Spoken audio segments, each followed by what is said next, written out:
నిన్నటి దానికి ముగింపు తెలుసుకుందాము. అది తెలుసుకునే ముందు కొన్ని విషయాలు చెప్పుకుందాం ఆత్మీయ స్పర్శ గురించి. సో అవేంటంటే, కష్టంలో ఉన్నవారికి నీ టైం అనేది ఇవ్వు. వాళ్ళు చెప్పేది వినడానికి ప్రయత్నించండి. నేనున్నా అనే భరోసా ₹1,00,00,000 కన్నా చాలా విలువైనది. నీ ఒక్క మాట, ఒక్క కాల్ ఎదుటి వాళ్ళను బతికిస్తుందేమో కదా.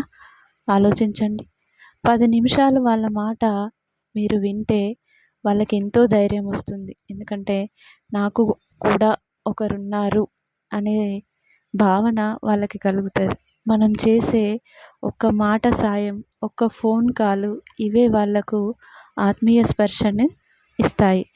ఇప్పుడు మనం నిన్నటి కథలోకి వెళ్దాం. అదేంటంటే, నిన్నటి కథ, ఈ దానం చేసే సమయంలో కాళ్ళు కడిగిన నీరు తగిలి సగం శరీరం బంగారంగా మారింది. ముంగిసది. ఎవరిది? ముంగిసది సగం శరీరం బంగారంగా మారింది. మిగతా భాగం బంగారంగా చేసుకోవాలని దానం జరిగే స్థలాలన్నీ తిరుగుతూ వచ్చింది ఆ ముంగిస. ఎంతో ఆశతో వచ్చింది. కానీ ఇక్కడ కూడా తన కోరిక అనేది తీరలేదు. ఇదంతా విన్న ధర్మరాజు, నిజమే, ఆ పేద బ్రాహ్మణుడి దానం ముందు మన దానం సరిపోదు. ప్రేమతో, ఆర్తితో దానం చేయాలి, కానీ అహంకారంతో కాదు అని ముంగిసకు నమస్కరించాడు. అంటే మనం ఏ దానం చేసినా కూడా గొప్పల కోసం కాకుండా వాళ్ళ అవసరాలు తీర్చే విధంగా ఉండే దానం చేయడం మంచిది అని అర్థం. ఈరోజు నువ్వు డబ్బు లేకుండా ఉన్నావా?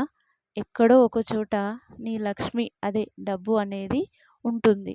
నువ్వు బాగున్నావా?